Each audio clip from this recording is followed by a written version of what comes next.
wa ashabihi wa man tabi'ahum bi ihsan ila yaumiddin. Allahumma la sahla illa ma ja'altahu sahla wa anta taj'alul hazna idza syi'ta sahla waj'al ya rabbana kulla syai'in sahlan muyassara wa ba'da. Ayuhal asatidzah wal ikhwan wal akhwat, a'azzakumullah. Alhamdulillah kita diperjumpakan kembali dalam majelis fikih kita. Di majelis yang ketiga, insya Allah kita akan membahas tentang fikih zakat. Salah satu fikih yang kadang jarang orang ya, berminat ya untuk mempelajarinya. Karena pertama, banyak yang belum memenuhi kriteria untuk mengeluarkan zakat. Dan kadang pembahasan ini juga eh, banyak ya kadang ada beberapa yang menduga pembahasannya terlalu sulit ya. Dalam pembahasan zakat ini insya Allah pembahasan yang cukup mudah. Hitung-hitungannya pun juga tidak sesulit seseorang ini mempelajari ilmu matematika ataupun ilmu fisika dan semisalnya. Pembahasannya insya Allah mudah perhitungannya. Taib, fikih zakat ini kalau kita bagi itu menjadi dua pembahasan besar. Ada dua pembahasan besar dalam fikih zakat. Ada dua pembahasan besar. Pertama terkait fikih zakat harta atau kita kenal dengan zakat mal. Yang kedua ada zakat badan atau yang kita kenal dengan zakat fitr, zakat fitri atau zakat fitrah. Nah, sebelumnya perlu kita sampaikan apa hukum pelajari fikih zakat. Nah, hukum pelajari fikih zakat ini hukumnya fardu kifayah. Fardu kifayah karena tidak setiap orang itu wajib mempelajarinya.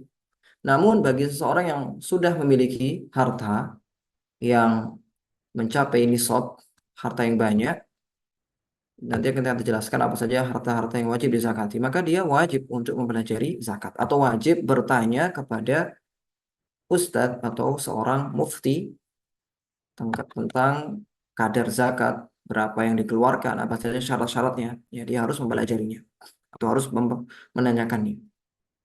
Adapun bagi kaum muslimin secara umum itu hukumnya fardu kifayah. Fardu kifayah. Harus ada sebagian orang yang mempelajarinya, walaupun itu satu orang saja. Adapun zakat badan atau zakat fitri itu juga sama, diwajibkan bagi orang yang mampu. Mampu dan nanti akan kita pelajari apa saja kriteria mampu dalam bab zakat fitri. Tapi kita akan awali dari zakat mal atau zakat harta. Apa saja harta-harta yang wajib dizakati? Apakah semua harta yang dimiliki seseorang itu wajib dizakati? Jawabannya tidak. Allah hanya memerintahkan kita untuk mengeluarkan zakat dari sebagian yang Allah berikan. Sebagian harta yang Allah berikan, tidak seluruh harta. Oleh karena itu ketika menyebutkan di antara kriteria orang-orang yang bertakwa, hudalil muttaqin, di antara ciri-cirinya adalah alladzina yuqimunas salata wa mimma razaqnahum yunfiqun. Di antara ciri-cirinya adalah orang yang menginfakkan sebagian yang kami berikan. Ya, menginfakkan mimma di sini menunjukkan sebagian kecil dari yang Allah rizkikan kepada kita. Sehingga Allah tidak mengambil sesuatu yang banyak dari harta yang dimiliki oleh seseorang, sedikit sekali. Tapi sayangnya banyak dari kaum muslimin ini yang tidak memperhatikan masalah zakat. Padahal kalau kita prosentasikan antara zakat dengan pajak misalkan ya, itu kadang lebih tinggi pajak daripada daripada zakat. Dan zakat ini sifatnya ibadah, berbeda dengan pajak. Taib, ala kulli hal, kalau dipresentasikan ya, teman-teman bisa lihat nanti presentasi kaum muslimin yang membayar zakat mal ya di Indonesia. Itu prosentasenya sangat sedikit sekali. Sangat sedikit sekali. Tidak sampai 10% ya, mungkin tidak sampai 10% mereka yang membayarkan zakat mal. Tapi kalau zakat fitri, zakat fitrah itu ya hampir seluruh kaum muslimin itu melaksanakannya. Karena memang nisabnya itu hanya sedikit sekali dan yang dikeluarkan juga sangat sedikit. Tapi kalau zakat mal ini ya lebih banyak dan itu lebih mendatangkan kemaslahatan secara umum bagi masyarakat miskin ya. Karena andai kan misalkan seorang memiliki harta 1 miliar misalkan, itu zakatnya bisa jutaan atau 1 triliun misalkan. Nah, zakatnya bisa puluhan juta. Nah, itu bisa kita bayangkan kalau zakat ini bisa benar-benar bisa terrealisasi, kaum muslimin memiliki kesadaran tentang kewajiban zakat, kemudian mereka juga mengeluarkannya sesuai dengan syariat, tuntunan syariat. Kita awali dari harta-harta yang wajib disakati. Apa saja harta-harta yang wajib disakati? Yang pertama adalah hewan ternak. Apakah semua hewan ternak? Tidak, hanya tiga saja, yakni unta, sapi, dan kambing. Kambing di sini termasuk domba di sana. Adapun selain tiga ini tidak. Ada kan ada orang ternak lele, ada orang ternak cupang misalkan, walaupun mendatangkan keuntungan yang miliaran, itu nanti nggak masuk zakat peternakan, tapi masuk zakat perdagangan jatuhnya. Baik. Kemudian berikutnya emas dan perak. Emas dan perak termasuk uang di sana, termasuk uang. Mata uang itu dimasukkan dalam zakat emas ataupun perak. Kemudian pertanian, apakah seluruh hasil pertanian? Jawabannya tidak, hanya biji-bijian saja. Berikut buah-buahan, tetapi buah-buahan atau biji-bijian yang bagaimana? Yang menjadi makanan pokok. Artinya kalau biji-bijian tidak menjadi makanan pokok, ya maka tidak dikeluarkan zakatnya. Begitu pula dengan makanan atau buah-buahan yang tidak menjadi makanan pokok, apel, jeruk, nanas, melon, dan semisalnya, ini tidak wajib dikeluarkan zakatnya, kecuali bila diperdagangkan. Berarti masuk dalam zakat perdagangan, tetapi zakat pertanian itu sendiri tidak ada kewajiban, kecuali buah-buahan yang digunakan untuk makanan pokok. Dan kalau di Indonesia itu belum ada, ya.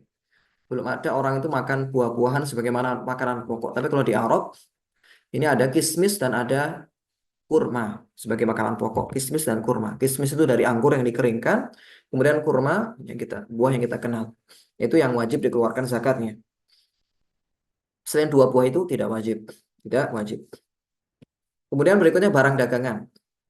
Barang dagangan ini zakat yang paling luas karena suatu benda yang itu tidak wajib dikeluarkan zakatnya, tapi kalau diputar untuk suatu keuntungan, mendapatkan laba dan keuntungan, maka wajib dikeluarkan zakatnya. Rumah misalkan, rumah yang orang miliki, ya itu hukum asalnya nggak wajib dikeluarkan zakatnya. Tapi kalau dia membeli rumah, tujuannya untuk dijual kembali, ya untuk dijual belikan, maka nanti ada zakat perdagangan di sana. Zakat perdagangan. Termasuk tanah.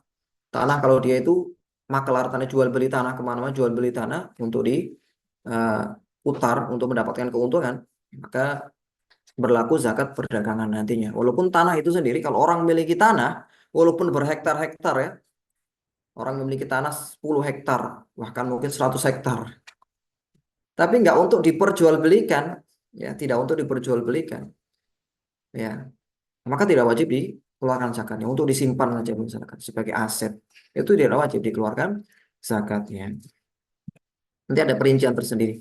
Kemudian barang tambang dan harta temuan bila berupa emas dan perak. Nah, jadi barang tambang ataupun harta temuan ini wajib dikeluarkan zakatnya kalau berupa emas dan perak. Adapun kalau selain itu tidak wajib. Nanti akan kita perinci satu persatu. Nah, ini adalah 6 harta yang wajib dikeluarkan zakatnya. Selain 6 zakat ini itu tidak wajib dikeluarkan zakatnya. Seperti zakat profesi misalkan, permasalahan masyhur itu para ulama dari 4 mazhab tidak ada yang mewajibkan zakat profesi. Andaikan seorang itu mendapatkan uang dari hasil bekerja sebagai desainer misalkan, atau sebagai lawyer, sebagai pengacara, satu kali pengacara bisa mendapatkan uang ratusan juta. Itu tidak ada kewajiban zakat sampai berlalu 1 tahun. Sampai berlalu 1 tahun nanti jatuhnya masuk di yang nomor 2, zakat emas dan perak. Termasuk karyawan yang gajinya misalkan 10 juta dalam 1 bulan, itu tidak ada kewajiban zakat sama sekali karena masih 10 juta. Masih 10 juta. Ya. Andaikan berlalu 1 tahun pun ya belum belum masuk nisab. Taib. Ala kulli hal, zakat profesi ini memang ada perselisihan di kalangan ulama kontemporer, walaupun Basnas sendiri, Basnas ya, Badan Amil Zakat Nasional, itu memegang pendapat wajibnya zakat profesi dengan ketentuan yang nanti bisa teman-teman baca di sana ya. Tapi pendapat yang lebih kuat dari segi pendalilan, dan itu yang dikuatkan oleh pendapat jumhur, itu tidak ada zakat profesi. Tidak ada zakat profesi. Dan ini didukung oleh fatwa dari para ulama di Timur Tengah, termasuk salah satu ulama Syafi'i ya, Syekh Wahbah Zuhaili. Itu di antara ulama Syafi'i yang mendukung tidak disyariatkan zakat profesi sampai mencapai nisab. Nisab emas dalam hal ini 85 gram dan mencapai 1 tahun. Mencapai 1 tahun atau mencapai haul. Nah, kita akan masuk pada syarat-syarat dari masing-masing zakat ini. Namun kita dahului dengan syarat wajib zakat secara umum. Kapan seorang itu wajib mengeluarkan zakatnya? Secara umum ini ya, dari seluruh harta tadi. Yang pertama adalah orang Islam. Kalau orang Nasrani memiliki harta yang banyak, ya sampai 7 turunan misalkan, itu tidak ada kewajiban zakat bagi dia. Kemudian merdeka, merdeka ini juga tidak wajib, ya tidak wajib bagi budak mengeluarkan zakat karena apa yang dimiliki budak ini milik yang lemah, ya karena terikat dengan sayyid ataupun tuannya. Kemudian kepemilikan secara penuh, artinya orang tersebut memiliki harta tersebut secara penuh, ya bukan hasil pinjaman, bukan hasil pinjaman. Kalau orang pinjam uang 100 juta, itu bukan milik dia, yang mana itu adalah hasil utangan yang mana harus dikembalikan. Maka tidak ada kewajiban zakat bagi orang yang berhutang. Berbeda dengan orang yang punya hutang. Orang yang punya hutang, orang yang dihutangi maaf ya, itu baru wajib zakat. Karena walaupun harta dia itu ada di orang lain, tapi harta yang ada di orang lain itu milik dia dan kapan-kapan bisa diambil. Maka pendapat Syafi'iyah dalam hal ini, orang yang punya utang, orang yang punya utang ya, utang dia ada di orang lain, itu tetap wajib dikeluarkan zakatnya. Ya, ada orang yang hutang ke dia 100 juta, sudah berlalu 1 tahun, maka sang pemilik inilah yang memiliki uang tadi, yang menghutangi, itu yang wajib mengeluarkan zakatnya. Kemudian sang pemilik adalah pihak tertentu. Ya, ini terjadi kalau misalkan ada orang yang mewakafkan eh, uang misalkan atau mewakafkan emas kepada secara umum ya, diwakafkan kepada kaum muslimin begitu misalkan. Ya, maka yang seperti ini tidak tertentu pihaknya. Jadi harus ada pihak tertentu yang mendapatkan atau satu nama tertentu yang mendapatkan harta tersebut, yang memiliki harta tersebut. Ya, bukan milik bersama, bukan milik bersama. Atau miliknya tidak diketahui ini milik siapa. Ya, harus diketahui ini milik siapa, ya pihak siapa yang memiliki harta tersebut. Ini syarat secara global, secara umum yang harus dipenuhi ketika seseorang ini dikatakan wajib mengeluarkan zakat. Nah, sekarang kita akan bahas syarat-syarat tertentu, syarat-syarat khusus bagi setiap zakat. Kita akan awali dari zakat hewan ternak. Kita akan awali dari zakat hewan ternak. Apa syarat wajibnya? Syarat wajib itu sekali lagi kapan seseorang wajib mengeluarkannya. Yang pertama itu adalah sudah mencapai nisab. Nanti akan kita jelaskan ketentuan nisab untuk zakat ternak. Kemudian berikutnya nisab tersebut bertahan selama 1 tahun, tidak berkurang. Kalau berkurang di tengah-tengah tahun, ini tahun hijriah maksudnya teman-teman ya. Tahun hijriah. Kalau di tengah-tengah tahun nisab tersebut berkurang, maka kembali ke nol lagi nisab atau haulnya kembali lagi ke nol atau hitungannya terputus kalau di tengah-tengah tahun nisabnya berkurang. Misalkan nanti kita akan pelajari nisab dari sapi misalkan adalah 30. 30. 30 ini misalkan hanya bertahan 6 bulan, ya di bulan ke-6 misalkan dijual untuk kurban sisa 25, maka terputus nisabnya, nunggu sampai 30 lagi. Ya, kalau nanti 2 bulan berikutnya jadi 30 nyampe nisab kan, maka hitungannya dari satu lagi. Ya, dari 1 bulan lagi. Maksudnya balik ke nol lagi hitungan haulnya. Haul itu hitungan 1 tahunnya balik ke nol lagi. Kalau terputus di tengah-tengah tahun. Kemudian digembala sepanjang tahun pada padang yang mubah. Artinya bukan diberi makan secara langsung, diberi makan sendiri ya. Kalau di Jawa itu namanya ngarit ya, bukan ngarit sendiri, kemudian diberikan makan kepada sapinya, tidak. Kalau yang seperti itu nggak wajib disakati nanti. Apalagi kalau diberi makan dari obat-obatan sintet, ya obat-obatan yang diolah begitu ya. Nah, ini juga tidak wajib dizakati ya. Ini digembala di padang yang mubah. Padang yang mubah ini padang yang tidak ada pemiliknya atau milik orang lah, milik dia sendiri yang mana tidak ada eh, biaya untuk menggembalakan kambing tersebut. Beda kalau dia nyewa ke orang lain, benar digembalakan di padang rumput, tetapi dia harus bayar untuk menyewa padang tersebut, maka ini juga tidak wajib dizakati. Nah, ini sepanjang tahun, sepanjang tahun. Andaikan misalkan 6 bulan atau selang-seling misalkan. 1 bulan itu digembalakan. Kemudian karena rumputnya mungkin sudah memendek atau habis, nah 1 bulan berikutnya nunggu rumputnya panjang, nah dingon atau diarit, ya dicarikan rumput. Nah, yang seperti ini juga tidak wajib disakati, tidak wajib disakati. Walaupun lebih dari nisab, walaupun nisabnya sudah mencapai ya lebih dari yang sudah ditentukan misalnya, maka juga tidak wajib disakati sampai digembalakan sepanjang tahun pada padang yang mubah. Kemudian tidak dipekerjakan, tidak dipekerjakan. Artinya kalau dia memelihara sapi untuk dipekerjakan, untuk membajak sawah, ya maka tidak wajib disakati. Jadi ini sapi yang memang benar-benar untuk diternak, untuk diambil susunya, ya, kemudian untuk dipelihara, bukan untuk diperjualbelikan. Karena kalau diperjualbelikan nanti ada zakat perdagangan nantinya, atau ada ketentuan tersendiri kalau itu untuk diperjualbelikan. Nah, sapi yang tidak memiliki atau tidak memenuhi syarat-syarat ini, sapi, kambing, atau unta yang tidak memenuhi syarat ini, salah satunya saja tidak memenuhi, maka nanti kalau diperjualbelikan itu bisa berlaku hukum zakat jual beli. Misalkan tadi ya, nomor 3 nggak terpenuhi. Sapi tersebut atau kambing tersebut ya diberi makan secara langsung. Dalam artian uh, dicarikan rumput atau diolah makanannya secara sintetik. Maka yang seperti ini kalau dijual belikan maka nanti berlaku hukum zakat jual beli. Diperjualbelikan untuk kurban misalkan. Ya, seperti ini nanti ada yang namanya zakat jual jual beli. Nah, nanti ketentuannya beda. Kalau zakat jual beli itu yang dikeluarkan adalah uang nanti bentuknya. Kalau zakat jual beli. Kalau zakat hewan ternak yang dikeluarkan nanti adalah hewan ternak langsung yang dikeluarkan, bukan uang. Kita akan perhatikan. Nah, ini nisab dan zakat yang dikeluarkan. Yang dikeluarkan itu sekali lagi adalah hewan secara langsung, bukan nilai dari hewan tersebut. Ini pendapat mayoritas ulama demikian. Nah, kita akan pelajari sekarang nisab plus zakatnya berapa. Baik, ini wajib mempelajari atau wajib menghafal bagi orang yang punya kambing ya, atau yang punya sapi, tapi yang belum punya itu fardu kifayah menghafal ini. Fardu kifayah. Baik, yang pertama kambing.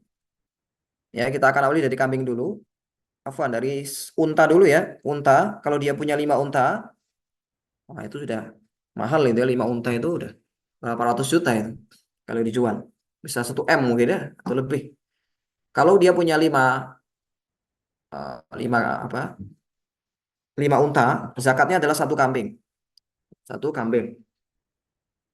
Nah, punya 7 bagaimana? Tetap 1 kambing. Baru kalau sudah 10, 2 kambing. Ya. Kemudian 15 unta. Dia punyanya cuma 12. Ya, belum masuk. Sampai 15. 15 3 kambing. 24 kambing. Sudah, kalau 5 sampai 20 ini pakai kambing semuanya. Nah, sekarang dari 25 itu baru pakai unta. 25, punya 25 unta, maka wajib mengeluarkan bintu makhot. Bintu makhot itu unta betina yang genap berumur 1 tahun. Ini di bawah ada keterangannya. Dan itu orang yang punya unta tahu ya, insya Allah. Tahu mana unta yang 1 tahun, 2 tahun. Ya, dengan hitungan-hitungan yang sudah mereka terapkan. Kemudian kalau 36, 35 keluarkan berapa? Masih pintu makhot. Baru kalau sudah 36 dia ngeluarin pintu labun. Unta betina yang genap berusia 1 tahun. Harusnya 2 tahun ini ya teman-teman, keliru ini. Harusnya 2 tahun, bukan 1 tahun.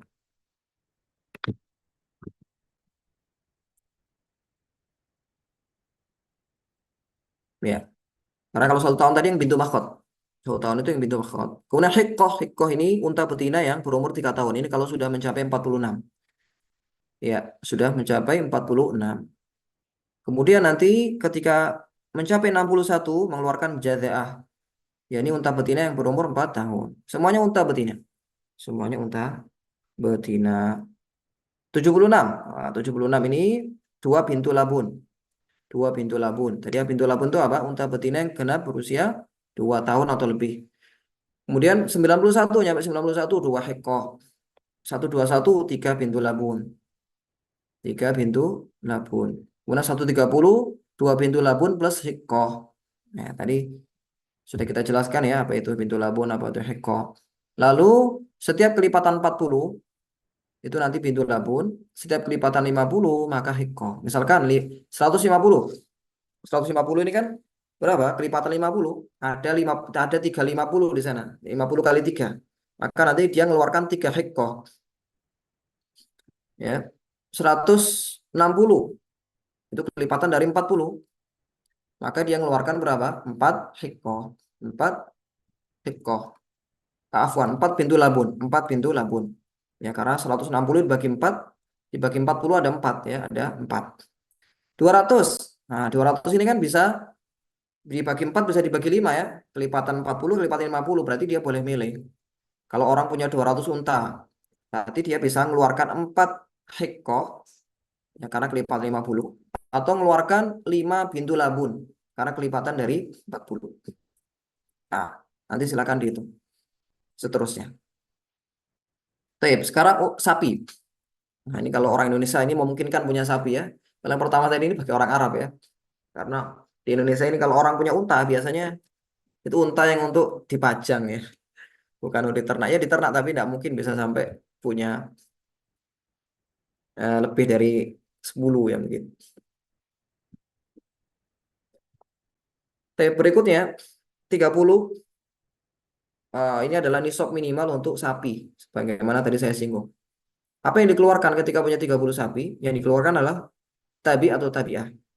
Jadi boleh laki-laki, boleh perempuan. Tapi ini sapi jantan yang berusia 1 tahun. Tabiah sapi betina yang 1 tahun. 40 itu musinnah namanya. Musinnah ini sapi betina yang sudah 2 tahun. Boleh juga mengeluarkan musin sapi jantan. Nah, kemudian setelahnya setiap kelipatan 30 maka tabi atau tabiah setiap kelipatan 40 musinnah. Misalkan punya 80 berarti ya 2 musinnah kelipatan 100. 100 ini bisa dibagi 3, bisa dibagi 4. Ya, maaf. Bisa masuk kelipatan 30, bisa masuk kelipatan 100 ya. Nah, kelipatan 40. Tapi kita lihat sisanya yang paling sedikit mana? 100 dibagi 30 dengan 100 dibagi 40, itu lebih sedikit mana sisanya? Lebih sedikit kalau dibagi 30. Sisanya cuma 10 kan? Tapi kalau dibagi 40, sisanya 20. Sisanya 20 nanti. Berarti kita pakai kelipatan 30, dia mengeluarkan 3 tabi. 3 tabi atau 3 tabiah. Sekali lagi mengeluarkannya itu adalah dengan apa? Unta secara langsung atau sapi secara langsung, tidak boleh memakai nilai. Tidak boleh memakai nilai. Ya, apakah sah mengeluarkan pakai nilai? Kalau mayoritas ulama mengatakan tidak sah. Mayoritas ulama mengatakan tidak sah. Kalau dia mengeluarkan nilai, misalkan eh, nggak punya tabi atau nggak punya tabiah, ya atau ada tabi atau tabiah tapi sayang untuk dikeluarkan. Dia pakai uang saja wes lebih lebih praktis misalnya. Maka itu tidak sah menurut mayoritas ulama. Sebagian ulama mengatakan sah. Ini sebagaimana khilaf dalam zakat fitri ya. Zakat fitri itu kan mayoritas atau jumhur mengatakan nggak boleh pakai mata uang. Tapi sebagian ulama seperti ulama Hanafiyah boleh pakai uang. Nah itu bisa ya bisa diamalkan bila memang seseorang nggak menjumpai tabi atau tabiah misalnya atau nggak menjumpai musinnah. Ya, bisa menerapkan pendapat tersebut mengeluarkan nilai. Ya, ditanya pasarannya berapa, sapi jantan yang usia 1 tahun itu berapa pasarannya dikeluarkan dalam bentuk uang kepada 8 golongan yang akan kita sebutkan nantinya. Nah sekarang kambing. Kambing ini minimal 40. 40 sampai 120 itu satu kambing. Berarti untuk kalau baru nanti kalau sudah 121 itu 2 kambing. 201, 499 sebelum masuk 400 itu 3 kambing. Ini kalau sudah 400 itu 4 kambing. Kemudian setelah itu setiap kelipatan 100 1 kambing. Punya 500 kambing ya, berarti 5 kambing yang dikeluarkan zakatnya. Kambing yang dikeluarkan adalah domba yang berusia 1 tahun atau kambing yang berusia 2 tahun. Ya, domba yang berusia 1 tahun atau kalau itu kambing itu yang 2 tahun. Ya, domba ini yang berbulu ataupun kambing ini yang tidak. Baik, sekarang kita masuk ke jenis zakat yang kedua yang mungkin banyak ditanyakan ya karena umumnya masyarakat ini harta yang mereka miliki itu adalah zakat atau harta jenis ini emas dan perak ataupun mata uang. Adapun jenis yang pertama tadi ini hampir tidak kita jumpai di perkotaan besar. Bahkan di pedesaan pun ya, itu juga jarang kita jumpai orang yang memiliki kambing yang banyak dan itu kambingnya digembalakan. Kalaupun ada orang-orang kampung yang memiliki kambing, itu rata-rata mereka mencari rumputnya, memperkerjakan orang untuk mencari rumput. Ya. Seperti ini nggak wajib dizakati. Wajibnya adalah zakat perdagangan nanti kalau itu diputar untuk jual beli. Nah, zakat emas dan perak ini ada 3 syarat. Kalau tidak terpenuhi maka nggak wajib dikeluarkan. Yang pertama sudah mencapai nisab. Nisabnya berapa? Nisab emas itu 20 dinar. Kalau dikonversi ke gram itu 85 gram. Ini emas yang 24 karat. Emas yang 24 karat itu 85 gram. Nah, kalau emas yang nggak 24 karat bagaimana? Nah, maka nanti ada perhitungannya. Ada perhitungannya. Perhitungannya bagaimana? Perhitungannya itu seperti ini teman-teman. Kalau emas itu nggak 24 karat ya. Misalkan hanya 18 karat. 18 karat. Maka nanti perhitungan seperti ini. 18 karat dibagi 24 dikali jumlah emasnya. Nyampe nggak 85? Gitu ya. Kalau emas yang 24 karat ya jelas 24 bagi 24 kan 1 kali 85 itu udah 85 kan. Kalau emas yang 24 karat. Kalau ada emas yang enggak 24 karat. Misalkan 18 karat. Coba sambil di awang-awang ya. Dibayangkan. Emas yang 18 karat. Berapa zakatnya? Misalkan dia punya emas 100 gram. 100 gram. Tapi cuma 18 karat. Apakah wajib langsung dikeluarkan zakatnya? Enggak, Pak. Belum. Dihitung dulu nih. Pakai presentasi apa? Presentasinya 18 per 24. Berapa itu? 18 per 24. Atau jangan 18 wes. Kita kasih hitungan 20 aja. Biar mudah ngitungnya. 20 per 2 per 24. Berapa? 5 per 6 kan ya? 5 per 6. Nah, 5 per 6 dikali 85 gram. Dikali 100. 5 per 6 dikali 100. Nah, itu dihitung. Ada nggak 85? 5 per 6 dikali 100. Coba saya hitungkan ya. 5 per 6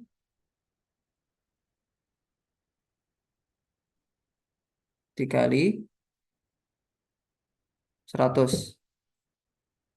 Cuma 83. Cuma 83 gram.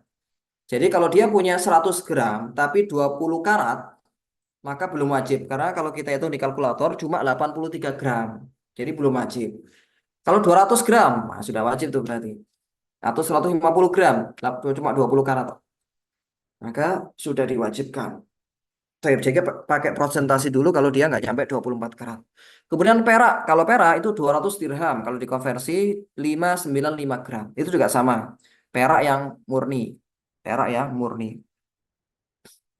Kemudian nisab bertahan 1 tahun. Nisab yang tadi 85 gram emas ataupun perak itu bertahan selama 1 tahun.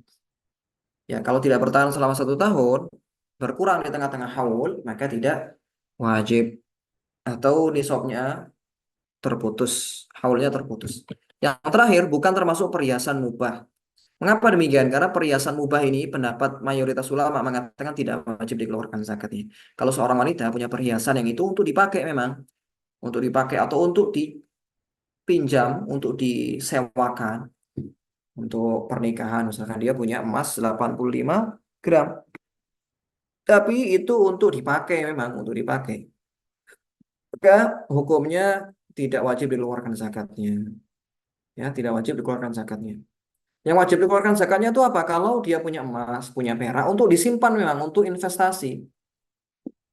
Untuk investasi, maka yang seperti ini tuh yang wajib. Tapi kalau untuk dipakai, pemakaian yang mubah, maka tidak wajib. Nah, pemakaian mubah ini berarti untuk perempuan saja.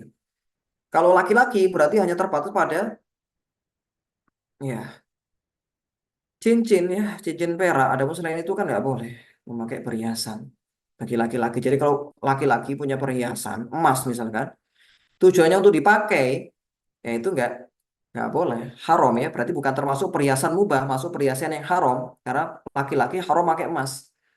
Ya, tapi umumnya laki-laki itu kalau beli emas itu umumnya untuk dibuat mahar, ya untuk disimpan, jadikan investasi. Ya, makanya seperti ini wajib dikeluarkan zakatnya. Dia punya emas 100 gram. Beli emas apa? Emas antam misalnya. Emas antam 100 gram untuk investasi. Ya, seperti ini wajib dikeluarkan zakatnya setiap tahun. Karena 100 gram emas antam itu sudah emas murni yang mana sudah mencapai nisab. Nah, demikian.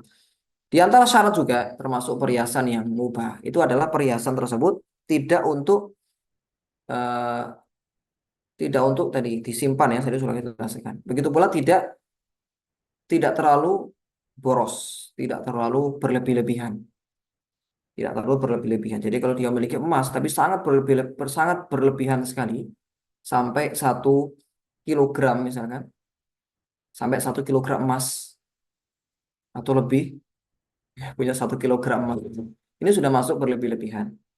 Ya, kriteria berlebihan ini adalah bila sampai lebih dari satu kilo.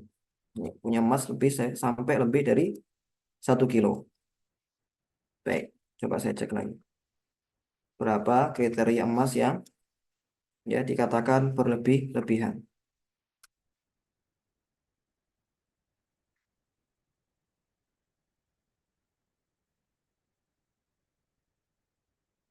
Ya, benar. Tidak sampai lebih dari 700 gram. Tidak sampai lebih dari 700 gram.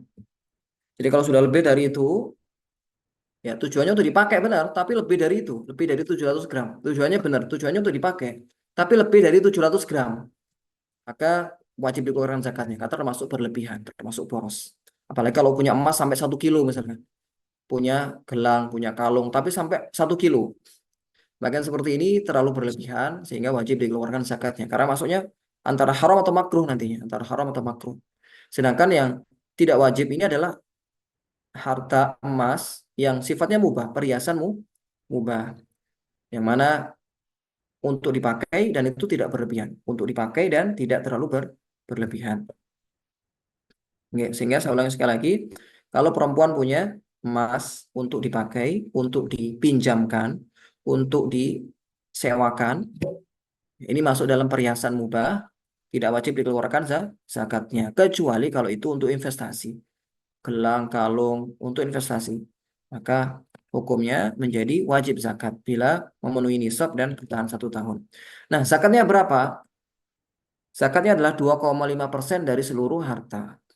Nah, ini termasuk uang teman-teman ya. Tadi uang belum sempat saya singgung. Uang ini nanti nisabnya ikut emas. Walaupun ada perbedaan pendapat di kalangan para fuqaha, ada yang mengatakan ikut emas, ada yang ikut perak. Tapi ulama Syafi'iyah itu mengatakan ikut emas. Karena nilai emas itu lebih stabil dibanding nilai perak. Yang mana nilai perak ini naik turun dan cenderung rendah sekali nilai perak. Sebagian ulama seperti ulama Madzhab Hambali, dan itu banyak diamalkan di Mamlakah Saudi ya. Itu memakai nisab perak. Karena nisab perak itu lebih bermanfaat bagi orang-orang miskin. Karena orang yang punya uang 15 juta misalnya, itu sudah memenuhi nisab perak dan wajib mengeluarkan zakatnya. Orang punya tabungan 15 juta, 20 juta, itu sudah wajib dikeluarkan zakatnya kalau ikut zakat perak. Kalau ikut zakat perak, yang mana ikut hitungan perak. Tapi kalau hitungan di MUI sendiri, seingat saya, itu pakai hitungan emas. Artinya uang simpanan itu ikut nisabnya emas. Kalau dia punya uang 100 juta misalnya, 100 juta itu kalau sudah dikonversikan itu sudah mencapai 85 gram emas. Berarti wajib dikeluarkan zakatnya 100 juta. Tapi kalau masih 50 juta, 70 juta, itu belum ya, belum 85 gram emas. Maka belum wajib dikeluarkan zakatnya. Nah, yang menjadi pertanyaan, kalau dia punya emas, belum nyampe nisab, punya uang juga belum nyampe nisab. Kalau digabung itu bakal nyampe nisab nilainya. Misalkan dia punya emas 80, punya emas 50 gram. Punya uang 70 juta. Punya uang 70 juta. Nah, uang ini misalkan ini kalau dinilaikan ke emas atau dibelikan emas 70 juta itu bisa 60 gram misalkan, 60 gram. Nah, 60 tambah 50 itu kan sudah 110 gram. Maka ini wajib dizakati. Ini kaidahnya teman-teman. Kaidahnya emas dengan uang itu digabung untuk menyempurnakan nisab. Termasuk emas dengan perak itu juga digabung. Beda perak dengan emas. Kalau perak dengan emas itu tidak digabung. Ya digabung itu adalah uang. Karena uang itu kan sifatnya nilai, bukan bentuk benda ya, tapi dia nilai. Sifatnya nilai. Bukan kalau emas, perak itu kan memang benda secara real. Tapi kalau uang itu nilai saja, uang 1.000 sama uang 100.000 itu sama bentuknya, cuma beda nilai saja, cuma beda tulisan saja. Satu nolnya apa? Yang 1.000 nolnya cuma 3, ya. Yang 100.000 nolnya ditambah tambah 2 lagi. Cuma beda itu saja. Oleh karena itu, kenapa kok emas dan perak itu tidak digabungkan? Karena dia dua benda yang berbeda, dua benda yang berbeda. Tapi kalau uang dengan emas ini disatukan. Karena uang ini sifatnya adalah nilai, bukan benda secara real. Demikian. Baik. Sekarang kita masuk ke zakat pertanian. Masuk ke zakat pertanian. Zakat pertanian yang wajib dikeluarkan itu tadi sudah kita sampaikan. Syaratnya yang pertama adalah ini adalah biji-bijian dan buah yang dijadikan makanan pokok. Buah-buahan ataupun biji-bijian yang dijadikan makanan pokok seperti gandum, beras, kemudian kacang, kedelai, kemudian sagu dan semisalnya. Jadikan makanan pokok, jagung juga ya. Jadikan makanan pokok. Adapun buah-buahan tadi sudah kita sampaikan hanya dua saja, yakni kurma dan kismis. Kurma dan kismis. Berikutnya telah mencapai nisab yakni 5 wasak, ya, mencapai 5 wasak. 5 wasak ini ukuran di masa Nabi, masa Nabawi. Kalau kita kalkulasikan 60 wasak ini sama dengan 60 sok. Ya, 60 sok. Atau satu wasak, maaf. Satu wasak itu satu wasak ini 60 sok. Berarti kalau 5 wasak sama dengan 300 sok. 300 sok itu 120 mut. Nah, 120 mut ini kalau satu mut kita konversikan dengan 0,675 gram, itu hitungan dari Badan Amil Zakat. Maka 5 wasak sama dengan 810 kilogram. 810 kilogram emas. Maaf, kok emas ya?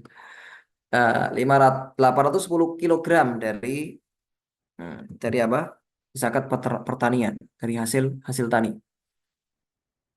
Nah, hasil tani ini atau 810 kilogram ini dihitung setelah dikeluarkan dari kisar, dari apa ya? Kulitnya, dikeluarkan dari kulitnya. Beras misalkan itu setelah dikeluarkan dari kulitnya.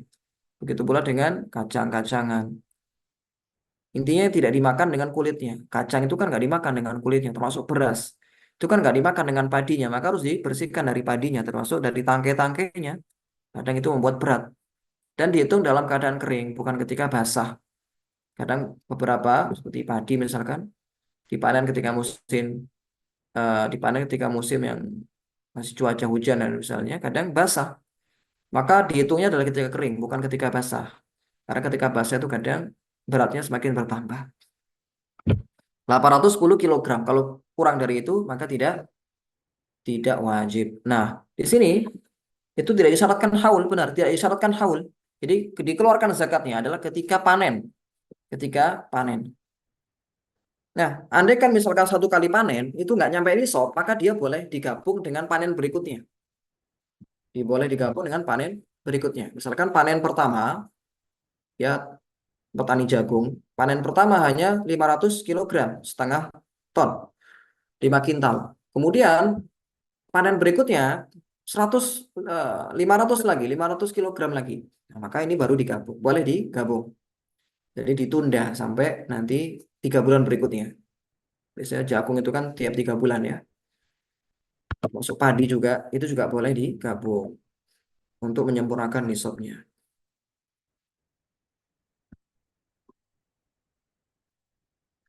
Nah, sekarang berapa yang dikeluarkan zakatnya? Berapa yang dikeluarkan zakatnya? Yang dikeluarkan zakatnya ini tergantung pertaniannya itu pakai sistem apa irigasinya, pengairannya. Kalau dia pakai biaya, dalam artian butuh biaya pengairannya, maka itu syariat memberikan keringanan. Ya, agak dikurangi zakatnya. Berapa? 5% saja. 5% dari seluruh hasil tani. Ya. Kemudian kalau tanpa biaya atau biaya tapi sedikit sekali, ya, sedikit sekali biayanya, maka 10%. Misalkan pakai air hujan atau pakai sungai yang dialirkan ke sawah-sawahnya. Maka itu 10%. 10%. Nah, yang menjadi pertanyaan juga, kalau orang itu punya beberapa hasil tani, punya tani jagung, kemudian tani apa padi, ada juga tani kacang. Masing-masing ini nggak nyampe nisab. Tapi kalau digabung nyampe nisab. Gimana teman-teman? Digabung nggak? Coba dituliskan di kolom komentar. Digabung nggak? Kalau orang itu punya beras, misalkan 500 kilogram, kemudian jagung 400 kilogram, kemudian kacang 300 kilogram. Kalau digabung itu lebih dari 1 ton. Wajib nggak disakati? Ya, jawabannya nggak wajib ya. Jawabannya nggak wajib. Karena berbeda jenis. Karena berbeda jenis. Jadi harus satu jenis. Satu jenis. Walaupun mungkin beda eh, beda macam, maaf ya. Beda macam. Beda macam. Tapi kalau satu macam, walaupun beda jenis, itu dikumpulkan jadi satu. Maksudnya gimana? Ada beras. Orang berasnya satu beras. Karena kan ada macam-macam beras ya teman-teman ya. Ada macam-macam beras kan. Tergantung bibitnya itu kalau bisa kan tahu ya orang-orang. Termasuk jagung kan ada macam-macam tuh jagung jenisnya. Itu digabung jadi satu. Sama seperti tadi aurak an-naqdi ya atau umlah mata uang. Ada orang punya mata uang real, punya rupiah, punya dolar. Ya, masing-masing nggak nyampe nisab nih. Tapi kalau digabung nyampe nisab, maka digabung. Karena walaupun mereka beda jenis, tapi masih satu macam ya ini mata uang. Nah, ya masih satu macam ya ini mata uang. Walaupun beda jenis, tapi digabung.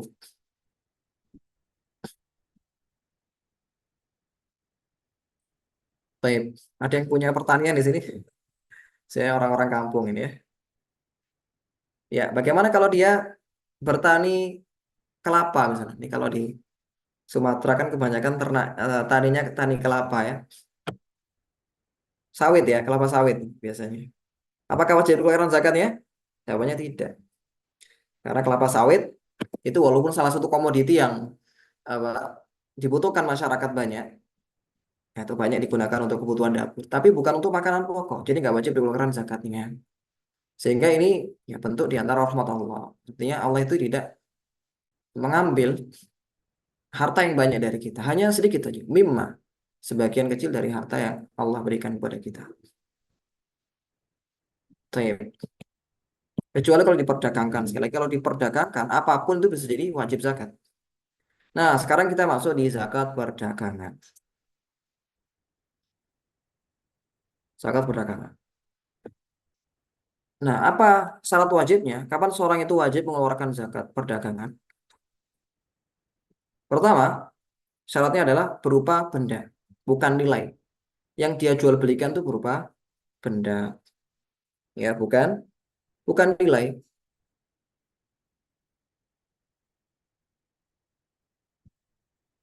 Ya, kemudian niat diperdagangkan. Ada niat untuk diperdagangkan. Ya, harus ada niat. Ketika dia memiliki benda tersebut, itu niatnya memang untuk dijual belikan. Bukan ketika niat beli, niatnya untuk dimiliki misalkan. Ya, maka belum wajib untuk disakati. Belum wajib untuk disakati sampai ada niat untuk diperjualbelikan. Ya, niat tersebut harus ada saat memilikinya. Ya, kalau belum memilikinya, itu nggak dikatakan wajib untuk zakat atau belum dianggap sebagai niat yang muktabar. Maksudnya bagaimana? Ketika dia misalnya memiliki uang 100 juta. 100 juta ini pengen dia belikan sebagai modal misalkan. Pengen dia mobil, beli mobil. Selama dia belum memiliki mobil tersebut, itu belum berlaku zakat ya. Karena dia belum memiliki mobil tersebut. Belum memiliki mobil tersebut. Baru kalau dia beli transaksi, sudah dia miliki mobilnya, dan dia berniat ketika itu juga, maka sudah berlaku wajib zakat bila memenuhi kriteria yang lainnya nantinya. Sekali lagi ada niat untuk diperdagangkan, dan niat tersebut harus ada ketika akad atau ketika memiliki benda tersebut sudah diserah terimakan.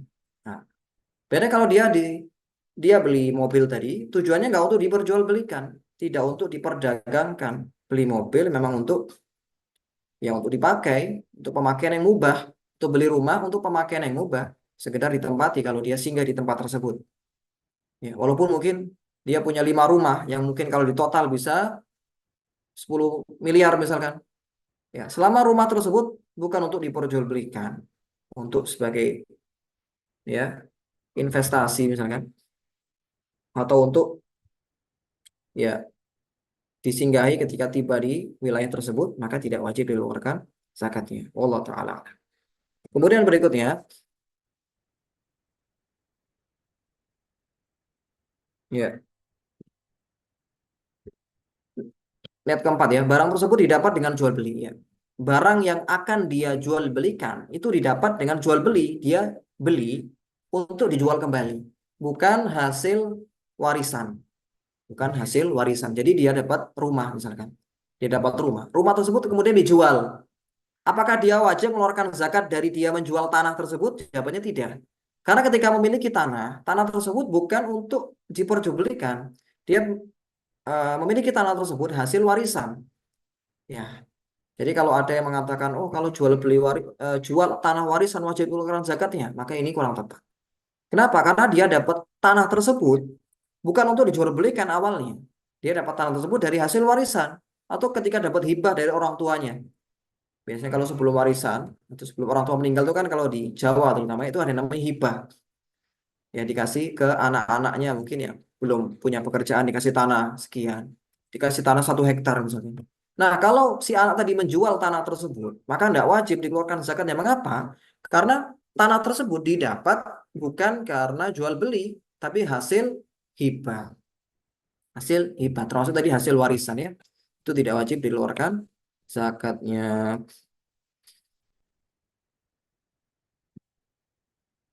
Oh ya, tadi saya lupa teman-teman ya. Pertanyaan bagus tadi, terlewatkan. Semua zakat ya, mulai dari zakat ternak, zakat emas, kemudian zakat apa lagi tadi? Zakat pertanian, itu dikeluarkan dalam bentuk bendanya, dalam bentuk hartanya, bukan dalam bentuk nilainya. Difahami kaidah ini teman-teman ya, difahami kaidah tersebut. Zakat yang itu berupa zakat harta tadi ya, zakat benda, mulai dari apa tadi yang pertama? Zakat peternakan, zakat emas dan perak. Kemudian zakat apa lagi? Zakat pertanian itu dikeluarkan dalam bentuk zakat, dalam bentuk bendanya. Ini pendapat jumhur, mayoritas ulama. Dia punya emas antam 100 gram. Berarti yang dikeluarkan kan 2,5%-nya kan? 2,5%-nya, 2,5 gram yang dikeluarkan. Maka yang dikeluarkan apa? Yang dikeluarkan adalah 2,5 gram emas. Ya, dikasih kepada orang miskin. Ini yang wajib. Tetapi sebagian ulama Syafi'iyah itu mengatakan boleh mengeluarkan dengan nilai bila dipandang itu lebih bermanfaat atau mungkin sulit kalau kita mengeluarkan dalam bentuk emas. Di antara ulama Syafi'iyah dan ini juga pendapat ulama kontemporer ya, membolehkan mengeluarkan mengeluarkan zakat emas, zakat perak ataupun zakat pertanian dengan nilainya, dengan nilai termasuk zakat beras tadi, beras 1 ton misalkan.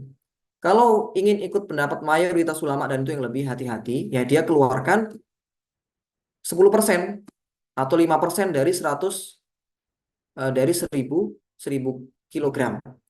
Berapa itu 5%-nya? 50 kilo. Dia keluarkan 50 kilo beras kepada orang miskin atau kepada fakir yang ia anggap layak menerima zakat. Nah, yang dikeluarkan nilai itu apa? Yang dikeluarkan nilai kita ini saya sampaikan adalah pendapat jumhur ya. Yang dikeluarkan nilai atau bentuk uang itu adalah dua saja. Zakat mata uang itu sendiri kan memang mata uang. Kemudian zakat perdagangan. Perdagangan. Nah, zakat perdagangan ini baru yang dikeluarkan adalah uang, bukan benda yang dijual belikan. Apalagi yang benda yang dijual belikan tuh nggak bisa dibagi ya, nggak bisa dibagi. Jual beli mobil misalnya. Masa bagaimana cara mengeluarkan 2,5% mobil? Masa mobilnya mau dipotong kan nggak mungkin. Dia keluarkan nilainya, dia keluarkan nih nilainya. Nilainya berapa nanti akan kita jelaskan. Ya, difahami kaidah tadi teman-teman ya. Ini kaidah jumhur sekali lagi, kaidah mayoritas ulama. Kaidah mayoritas ulama mengatakan semua zakat harta dikeluarkan dengan bentuk harta tersebut. Kalau pertanian dengan pertanian, emas dengan emas, perak dengan perak, kecuali pada dua zakat tadi, zakat mata uang dan zakat apa? Perdagangan. Zakat perdagangan. Tapi ini ada pertanyaan bagus terkait disalurkan ke Basnas atau tidak. Ya, disalurkannya kemana? Nah, nanti akan kita jelaskan. Disalurkannya boleh secara langsung ke fakir miskin dan itu yang lebih bagus agar kita lebih dekat dengan orang-orang miskin misalkan dan kita tahu orang itu berhak untuk menerimanya dan tidak wajib memberitahu kalau itu zakat. Tidak wajib ini loh tak kasih zakat. Nah, itu nggak wajib. Bahkan bisa jadi nggak dianjurkan mengatakan ini zakat. Takutnya orang yang menerima tersinggung misalkan. Ya dikasih saja ini tak kasih uang misalkan. Tapi jangan pula dianggap itu sebagai misalkan apa hibah dan semisalnya. Ya sampaikan saja ini ada uang untuk antum misalkan. Semoga bermanfaat. Itu sudah memenuhi kriteria atau sudah dianggap sah. Terlebih kalau dia mengeluarkan zakat untuk saudaranya yang membutuhkan, nah itu lebih bagus lagi karena di situ ada sodako dan ada silah. Ya, mengeluarkan zakat kepada saudara itu ada nilai sodako dan ada nilai silah menyambung silaturahim.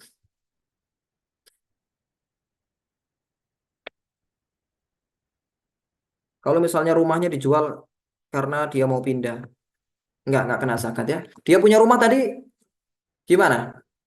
Ada orang mau pindah rumah, dijual rumahnya. Wajib ngeluarin zakat nggak teman-teman? Coba dari syarat yang empat ini. Kalau teman-teman memahami empat syarat ini, atau syarat nomor 2 sampai 4 itu akan paham dan akan bisa menjawab pertanyaan tadi. Ada orang mau pindah rumah nih. Dia dari, saya misalkan dari Malang mau pindah ke Surabaya. Nah, ini saya jual rumah di Malang. Kalau dijual nilainya itu bisa nilai nisab 80 juta lebih ya Mas, rumah ya 100 juta lebih lah 200 juta apakah wajib dikeluarkan zakatnya? Coba teman-teman dijawab di kolom komentar wajib nggak?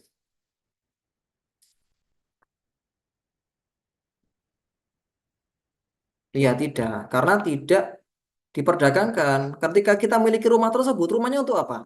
Kan rumahnya untuk kita tempati bukan untuk dijual lagi atau bukan untuk diperjualbelikan ya bukan untuk diperjualbelikan.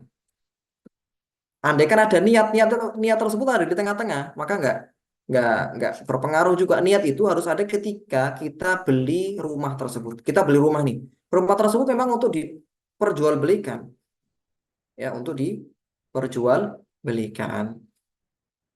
Dalam hal ini maka nah, wajib tidak wajib dikeluarkan zakatnya. Baik, semoga bisa dipahami ya. Kemudian berikutnya, nah mencapai nisab di akhir haul. Nah nisabnya ini ikut apa? Nisabnya ikut emas. Nisabnya ikut emas. Bentar tuh.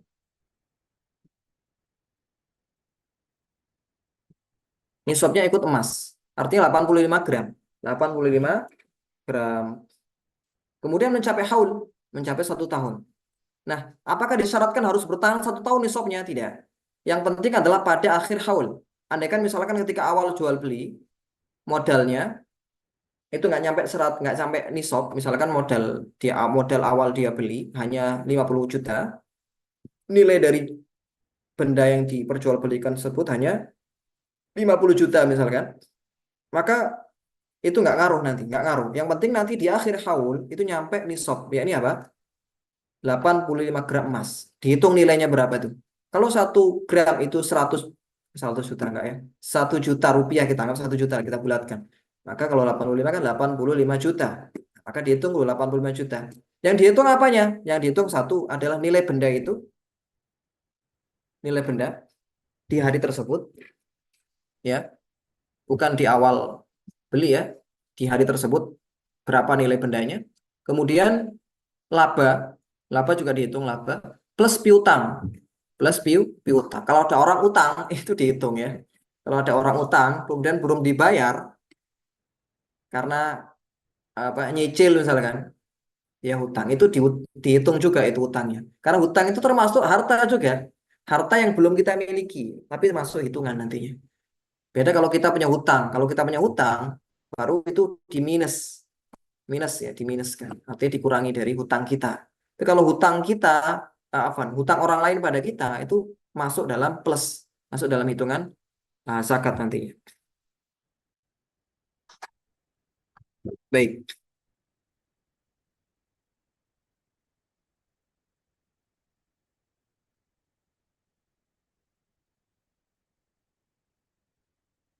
Kemudian berikutnya tidak dibekukan atau dimanfaatkan sendiri. Ya, paham ya dibekukan teman-teman ya. Dia punya harta, misalkan tadi ya jual beli mobil, Dia punya dia jual afwan dia beli 5 mobil misalnya.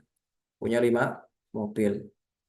5 mobil ini kalau dinilai itu sudah nisab ya, sudah nisab.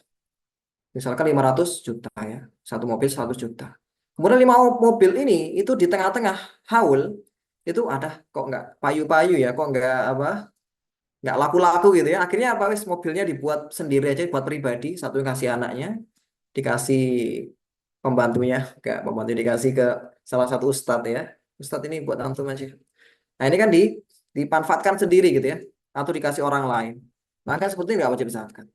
Atau terputus haulnya, sudah tidak wajib disakati lagi. Sama seperti punya rumah tadi, punya rumah, awal beli rumah untuk dijual memang.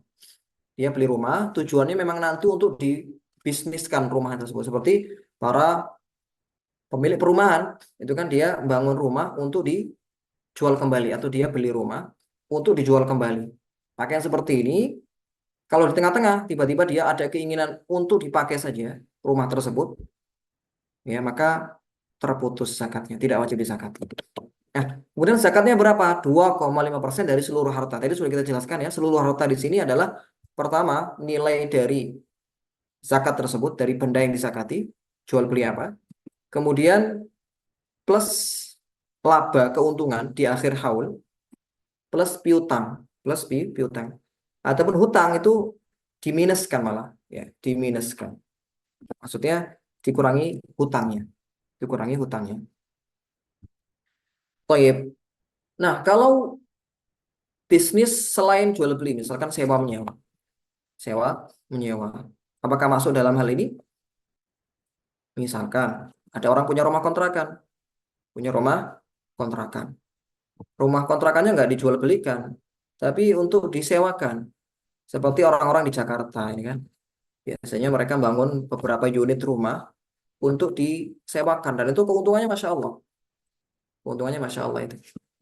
Bisa ya puluhan juta tiap bulan ya, kalau tergantung berapa unitnya. Apakah wajib disakati? Ya benar, yang seperti ini juga wajib disakati. Dinilai rumahnya berapa? Hmm. Dalam 1 tahun wajib disakati berapa nilai rumahnya. Kemudian juga berapa laba dan keuntungannya. Ya, demikian. Ya, walaupun ada khilaf terkait ini, tapi pendapat yang lebih kuat ya ini wajib disakati dengan nisab mengikut emas. Nisabnya ikut emas. Wallahu taala a'lam.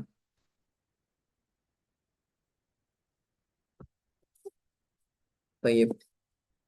Ada juga yang mengatakan yang dikeluarkan hanya hasil sewanya. Itu pendapat kedua. Kalau pendapat pertama tadi itu eh, bendanya juga ikut dikalkulasikan. Ya, pendapat kedua tidak. Pendapat kedua itu mengatakan hanya hasil sewanya saja selama 1 tahun. Itu berapa yang bertahan? Berapa yang bertahan? Jadi asetnya tidak dihitung. Baik. Kemudian zakat berikutnya, zakat tambang. Ini bagi PT-PT ini ya. Zakat tambang ini yang wajib adalah ketika berupa emas dan perak. Kemudian telah mencapai nisab. Kalau belum mencapai nisab, emas ya tergantung dia nambang apa. Kalau nambang emas, ya wajib dikeluarkan emas. Nisabnya ikut emas. Kalau nambang perak ya, yang dikeluarkan zakatnya adalah mengikuti nisab perak. Kalau dia menambang selain dua ini, ya tambang aluminium, tambang berlian, bahkan yang mungkin nilainya lebih tinggi, itu tidak wajib dikeluarkan zakatnya. Berapa yang dikeluarkan zakatnya? Sama dengan zakat emas dan perak, 2,5% dari seluruh harta. Yang dikeluarkan adalah bentuk emasnya dan peraknya. Ya. Kemudian berikutnya, zakat rikas atau harta temuan. Ini wajib dikeluarkan zakatnya bila memenuhi 4 syarat. Yang pertama berupa emas dan perak. Sama dengan zakat temuan tadi, zakat tambang tadi berupa emas dan perak. Kemudian mencapai nisab. Nisabnya tergantung yang ditemukan apa. Kalau emas ya nisab emas, kalau perak ya nisab perak. Kemudian pada zaman sebelum Islam, artinya emas atau perak yang dia temukan tadi itu berasal dari zaman sebelum Islam.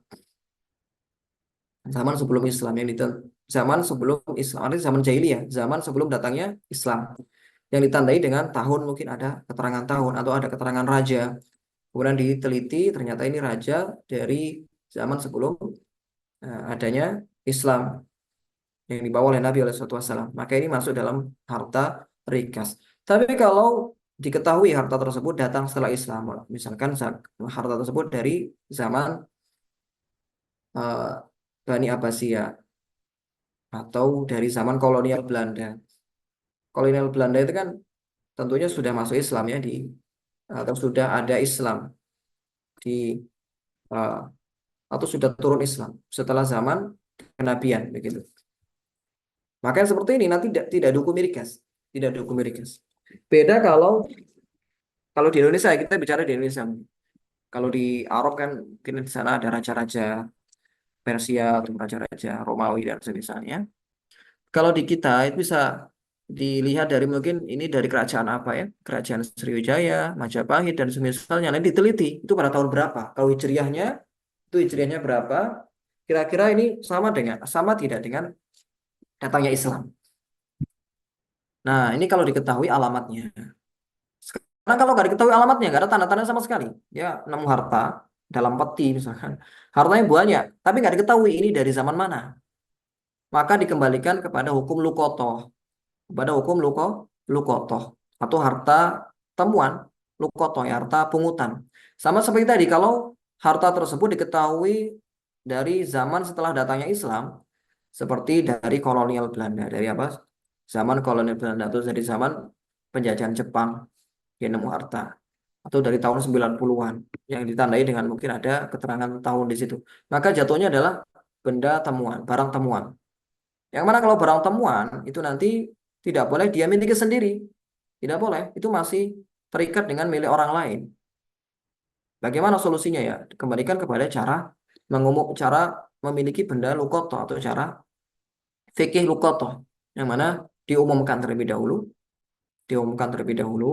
kalau ditemukan di tanah yang memang itu ada tuannya, ada pemiliknya, diberitahukan kepada pemilik tanah tersebut, ini tanah ini punya siapa, kemudian masih ada nggak ahli warisnya, ya, dia berusaha mencarinya, tidak ujuk-ujuk dimiliki, ya, baru kalau 1 tahun sudah diumumkan, di-share di kalangan publik, kok tidak ada yang apa mengaku, ataupun ada yang mengaku tapi nggak memenuhi syarat, hanya mengaku-ngaku saja. Maka kalau sudah 1 tahun baru dia bisa memilikinya. Tapi miliknya bukan milik secara sempurna. Artinya dia boleh mendaya gunakannya. Tapi kalau ada pemilik yang datang dan itu memenuhi syarat, yang benar-benar pemiliknya, dia harus mengembalikannya. Andai kan memang sudah dipakai sampai habis misalkan, dia wajib mengembalikan uang tersebut. Namun yang lebih aman ya.